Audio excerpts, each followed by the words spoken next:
Now, it's a great pleasure for me to introduce my old friend and now colleague, Martin Chapman, who is curator in charge of European decorative arts at the Legion.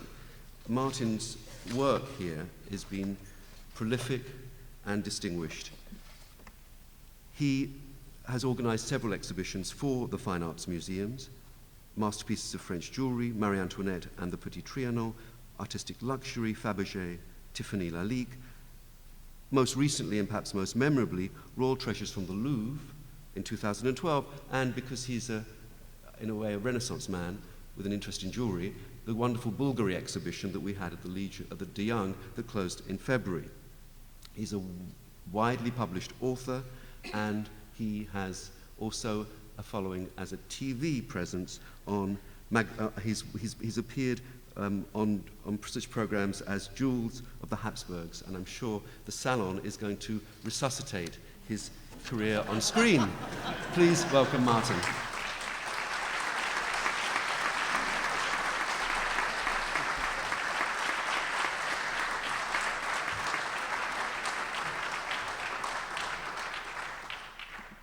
Thank you so much, Colin, for that. I'm really just going to give you an outline of the project, just to be a foundation for today's symposium, which really covers the hotel in Paris and the French room in American museums. So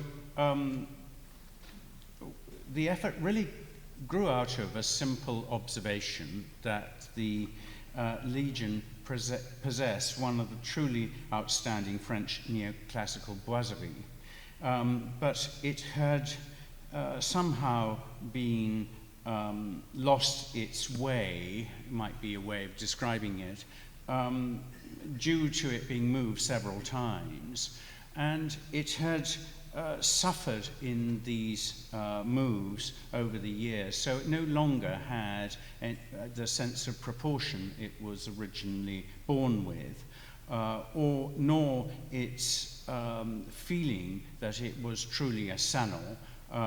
It was, as Bruno Pons described it, a series of door cases and mirror frames with a few pilasters thrown in for good measure. So what I'm going to really talk about is where it came from and how we went about reconfiguring it so that we get to the point you see today. And this is the first installation in the Legion, which was really a very valiant attempt to make a period room in its own time, which was about 1960. It was given to the Legion by Richard Ream, who was a trustee of the museum. But as Colin mentioned, it was given with the spurious provenance that Duveen had attached to it of the Hôtel de Salm. But you can see here, it was very much arranged as we expected of a period room in the mid-20th century, those of us who remember the mid-20th century. And for those of you who don't, you're going to learn something.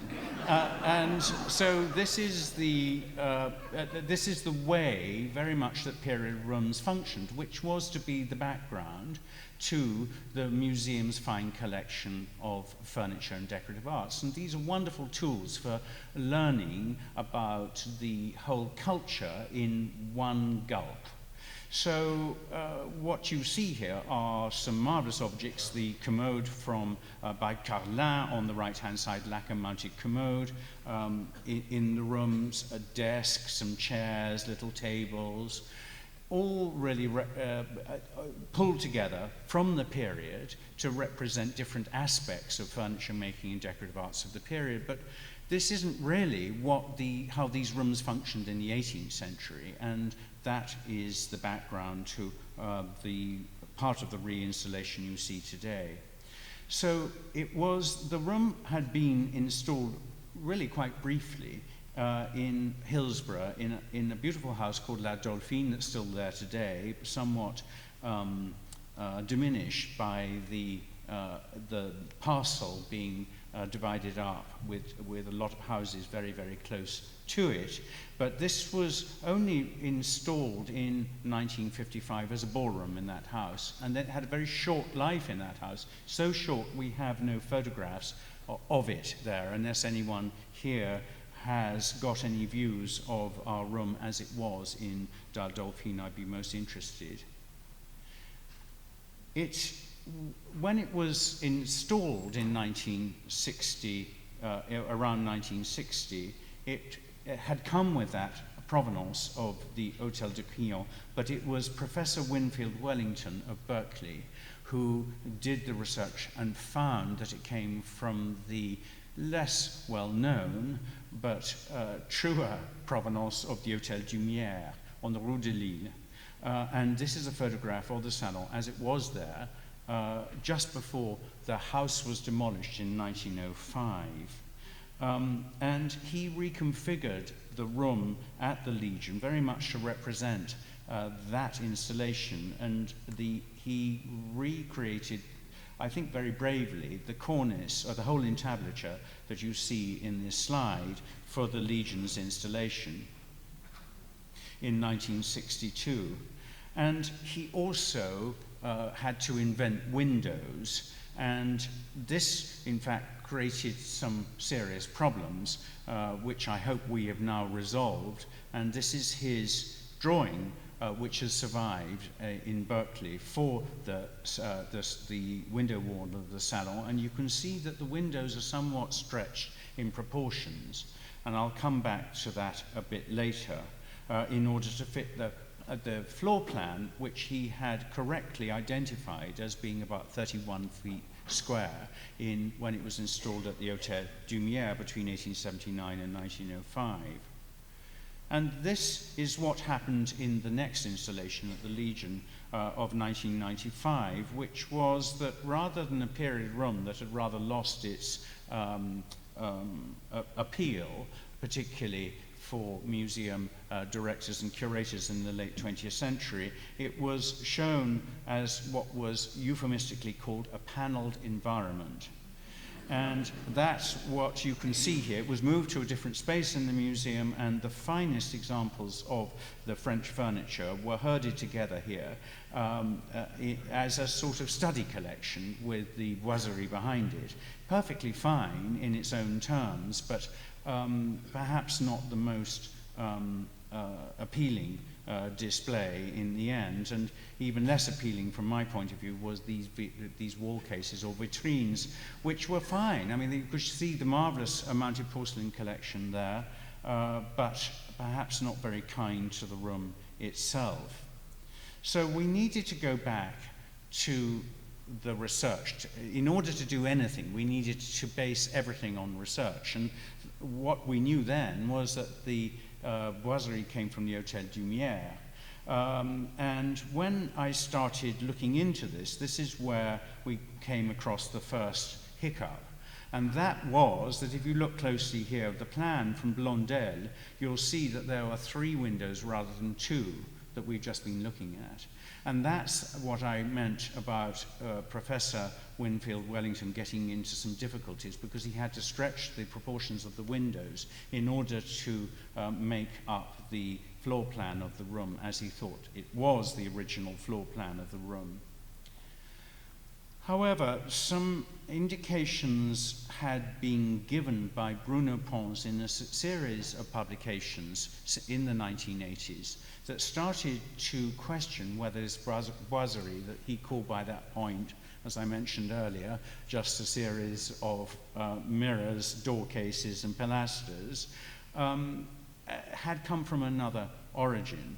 And in his book, French Period Rooms, his wonderful book on French period rooms, he illustrated our boiserie as belonging to the Marquise de Croix, and then gradually started to introduce the possibility of it coming from another house before the Hôtel du Mière. And it was in the publication of the panelling at Waddesdon in 1995 that he finally committed to the fact that the boiserie came from another earlier provenance, the Hôtel de la Trémoille, as Colin mentioned earlier. And I'm very grateful to Ulrich Leben for pointing that out to me some years ago. And it really confirmed what Bruno Pons had originally been suggesting, that it came from this very different house. And in fact, what had happened was that the Marquise de Croix had sold off the panelling from the Hôtel Dumière and to Ferdinand de Rothschild for Waddesdon. And we're looking at the West Gallery, where much of the panelling formerly in the Hôtel Dumière was placed, and our panelling from the Hôtel de la Trémoille was introduced into the Hôtel Dumière, if that's not too complicated for you. So this is the Hôtel de Neuchâtel, here pictured in Blondel as the Hôtel de Béthune, later de Châtillon, and later de la Trémoille. This is the elevation of the garden front where the boiserie was installed in 1781. And, sorry, wrong way. I rushed back. I'm going to have to recover that. I pressed the wrong button, sorry folks. Oh good, you're here, sorry. This one? I think so, yes. Yes. Here we are. I won't touch that thing. I'm trying to point to the middle, where the arcaded bits, that's where the boiserie was installed. And this is pictured, of course, in 1752-6, before the boiserie was installed, but this is where it would appear. And this is the great document, the plan of the hotel in 1822, showing how the house was positioned, rather unusually for an hôtel particulier, with the garden at one side rather than behind. Entre cour et jardin doesn't really work here so well. So the main rooms are facing the garden and the salon is in the middle. And that gives you a better idea of where the salon was placed, and it was actually in this space in 1822. So that gave us a really good idea about the original dimensions of the panelling that was going to inform the reinstallation. The architect, as Colin said, was Pierre-Auguste Delapoise, not a very well-known architect, as it turns out, but it seems to have worked a lot for the family and actually lived as was rented rooms in the other hotel that the family owned on the Rue de Vaugirard. And here is the family, pictured somewhat rustically here, perhaps in their country estate, with Marie-Maximilienne de Salm in the middle, the German-born princess, wife of the Duc de la Trémoille, and their 4 sons. So she did a very good job in ensuring the succession. And here is her brother, the Prince de Salm, who built the Hôtel de Salm that you all know, upon which this building is modelled, and which Jefferson admired so much when he was watching it rising on the opposite side banks of the Seine, and changed his plans for Monticello as a result. So after it was removed from the Hôtel Dumière in 1905, we don't know really what happened to the boiserie, except that it went into the hands of the trade, and the only reference that I could find to it being owned by any dealer was in the hands of the dealers working in New York, whose name completely shoots out of my mind. I'm so sorry, I didn't write it down here, who were furnishing the Newport mansions. It seems it's a possibility that Duveen sold it to Otto Kahn for his mansion in New York. You may know it better today as the Convent of the Sacred Heart on 91st and 5th Avenue. But we know that Kahn actually installed it in 1917 for the opening of the house in 1918, and this is what it looked like then, with an extra set of doors punched in through the back mirror in order to allow access into the main hallway of the house. And this is probably photographed about in the mid-30s, before it was sold on. So Kahn died in 1934, and it was bought by Duveen, the art dealer Duveen, and installed in his premises further down Fifth Avenue in New York, which was based on the Hôtel de Salm, which might be a reason why the room acquired that spurious provenance. Here it's installed for an exhibition of French furniture that was held in 1946 as a charitable exhibition for raising money for France after the war. And there's an interesting remark by his successor, Fowles, when he was trading this boiserie a bit later, that he said that Lord Duveen, when he was director of the Wallace collection, was particularly struck by the fact that the furniture in the Wallace collection had none of the éclat that it should have done, because there was no boiserie in the Wallace collection. So he justified the buying of this boiserie in particular to be a background to his furniture, which is the origin really of that type of period room that I mentioned right at the beginning of this talk.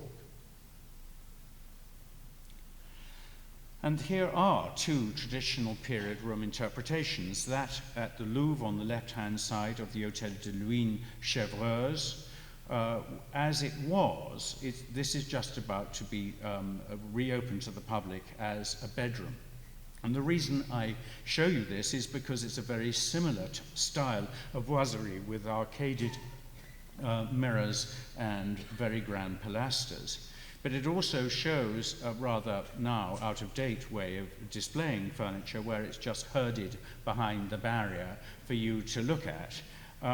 The Getty on the right-hand side, in the installation of the 1990s, a salon from a Parisian hotel of about 1755, it's not known exactly. It's beautifully installed, but it's installed with a desk and almost as if it's a library rather than a salon.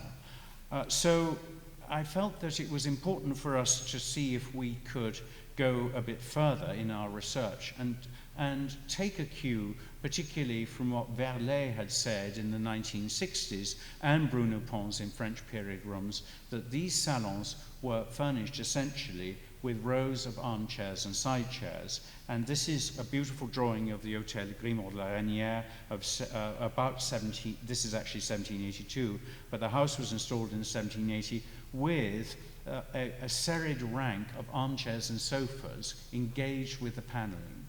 And that's a very important clue to the style of showing armchairs and sofas in these rooms, these salons in the before the Revolution. And this drawing by Bélanger of the Hôtel de la Duchesse de Mazarin shows again the articulation of sofas and armchairs with the paneling, in concert with the paneling. So it has an architectural function. Indeed, this furniture was very often called the mobilier d'architecture.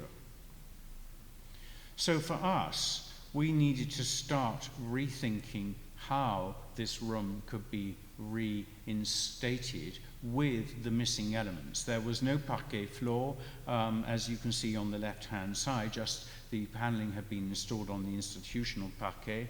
But Benjamin Steinitz, who's here today, very generously gave us this beautiful parquet floor, which you will see upstairs, and you will appreciate the squeak and the bounce that the parquet gives, because that's part of the atmosphere. The ceiling had air conditioning ducts, and it had a barrage of spotlights up there, which is because it was a museum gallery.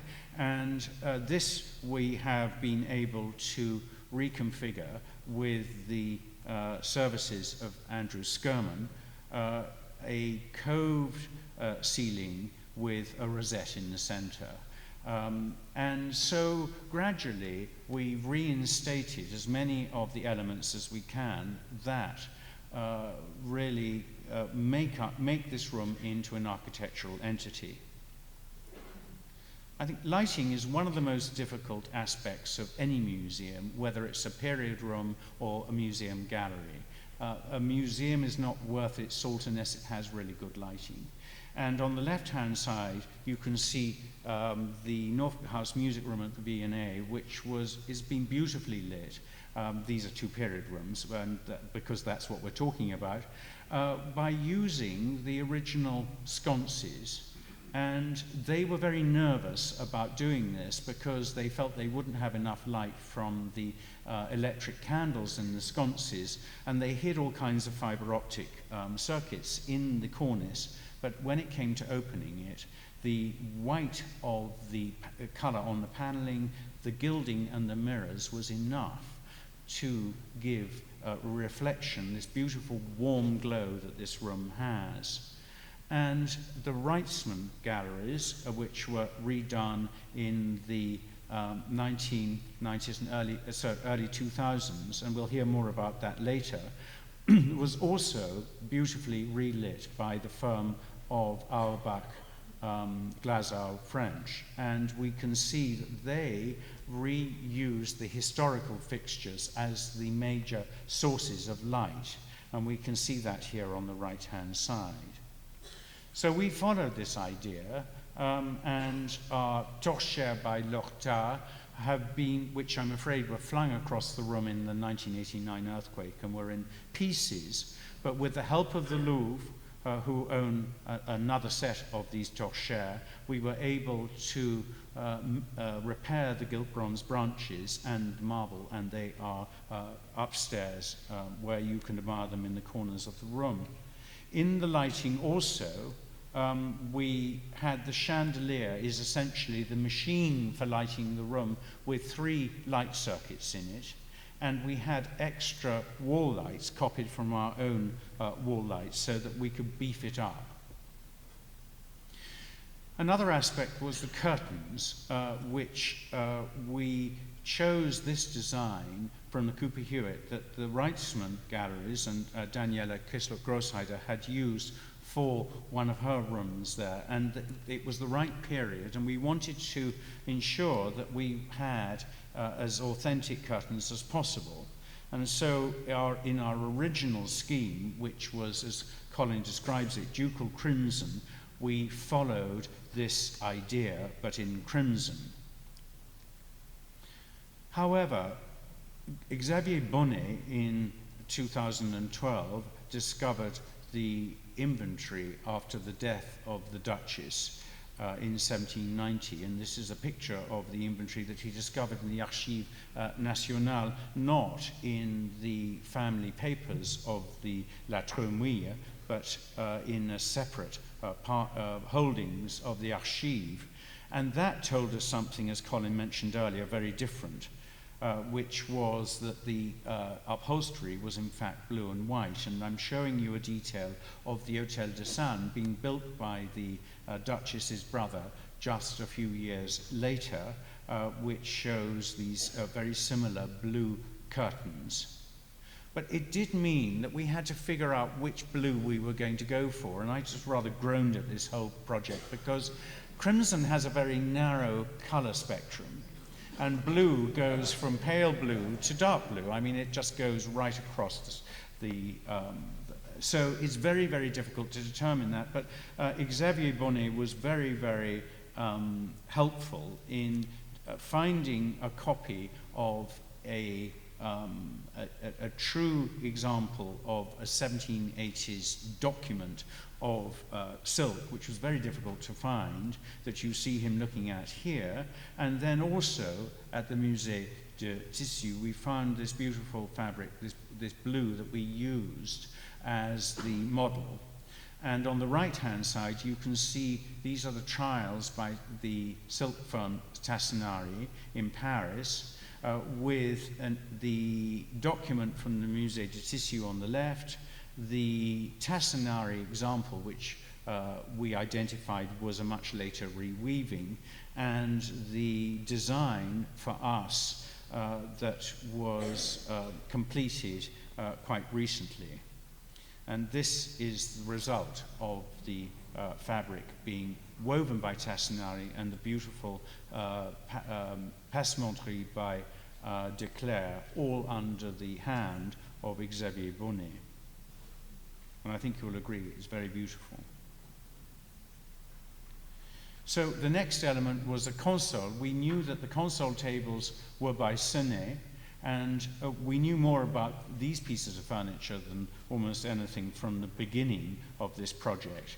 But here you can see we found a console that fitted in terms of style, goût grec, and in terms of height and width, because the console had to fit underneath the mirror and be the right width for the mirror in order to function as a piece of architecture.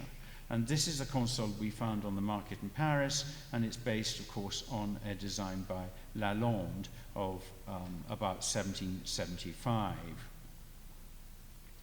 The next question is that of the distribution of the seating, which I've already alluded to, and for that we use this source, which was identified first by Verlet in the 60s, some drawings by Palmstedt in Sweden of about 1778 of two hotels, showing how the outer layer of armchairs and sofas was engaged with the paneling, and the inner row of side chairs was arranged formally in the rooms. And in these two examples, you can see these are the basis for what you see upstairs. And this is Andrew Skurman's version of that for our room. So we acquired these handsome armchairs from Steinitz, which were originally made for the Vicomte de Grève, who was in charge of the affairs of the Duc de Penthièvre and had a very grand apartment in the Hôtel de Toulouse. And we have used these armchairs as the mobilier d'architecture, and also used them to recreate the canapé that has just arrived and you'll see upstairs of the same design.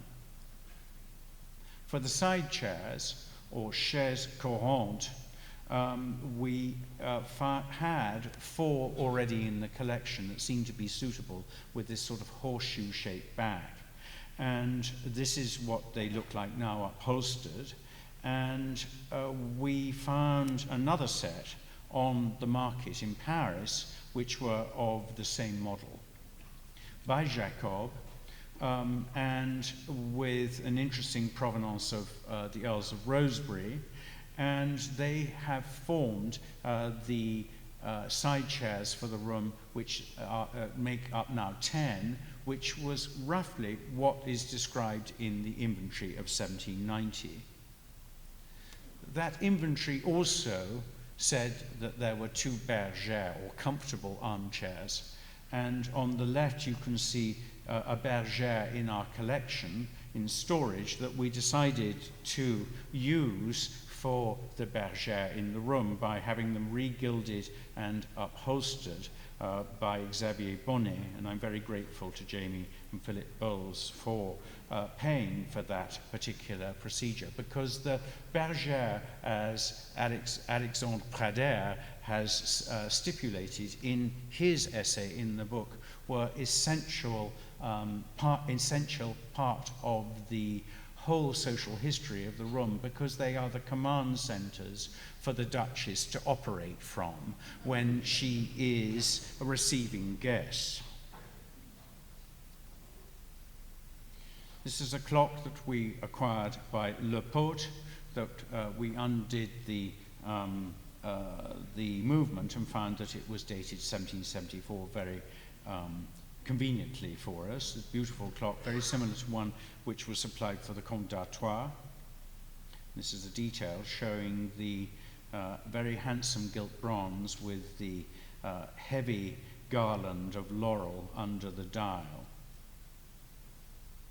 Well, the project couldn't have happened without the enormous amount of conservation that went into the boiserie for the carving, the gilding, and the paint. And this is the workshop that we set up in the adjacent gallery with a viewing window for the public to see what was going on, an idea of Leslie Bones that initially I wasn't too amused by, but in fact it turned out to be a roaring success, and the public loved being able to see the conservators. I was rather concerned that conservators would find it difficult, but they turned out to be very happy exhibitionists. And this is one of the mirror panels being worked on, and you can see that an awful lot had to happen in terms of the carving before the gilding could even start. And this is Adam Thorpe working on one of the wreaths. And Adam was really amazing at channeling the 18th century carvers and figuring out how to repair the damaged areas to the beautiful floral wreaths above the mirrors. The gilding was a huge task, and it meant cleaning all the gilding first, and then preserving as much as possible, and then finally regilding where the losses were.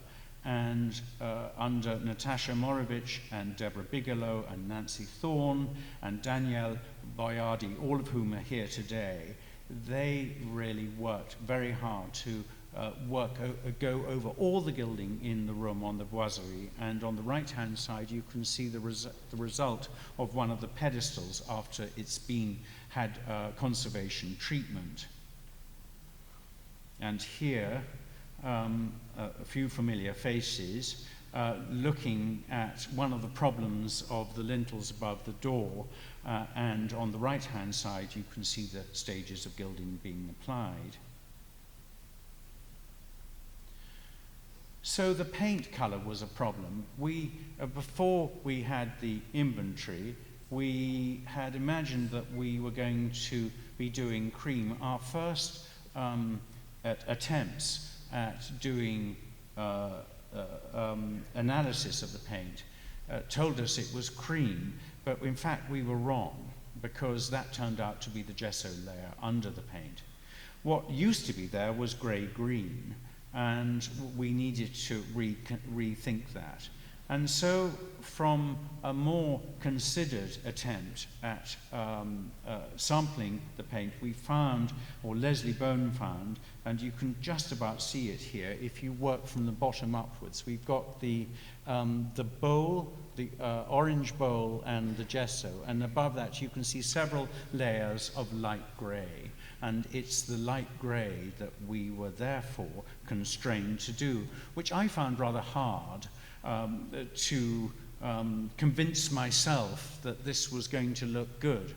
But based on the recent conservation work, restoration of the Hôtel Saint-Florentin in Paris, which has this light grey colour, and also what's going on, although I wasn't allowed to see it, with the boiserie at the Louvre, it seems that grey really was a very common colour in the 1780s, and you can see the difference here in the two different colours, the original colour, the grey-green colour, and the pale grey being applied to the door, as well as the gilding in process. The grey, by the way, was also confirmed by the inventory. The overdoors were dark grey in the old installation, and you can see from the photograph in 1905 that they must have been much lighter in colour. Black and white photographs don't necessarily tell us a huge amount, except that the tone was much lighter. And when conservation was done on these overdoors by Fixon, showing medallions of dancing nymphs being held up by cupids representing love, that they were a stone colour. And this is where we have arrived at today with the stone colour overdoors and the pale grey paint. Hardly detectable in this photograph. It almost reads as white, with the new gilding that has been very, very laboriously worked on and finally toned and patinated so that it all harmonizes together. And I think that we have a very, very handsome result out of all of this research and conservation work that's been done in the last 18 months. And I hope you'll enjoy seeing the room when upstairs at lunchtime. So thank you very much indeed for your attention.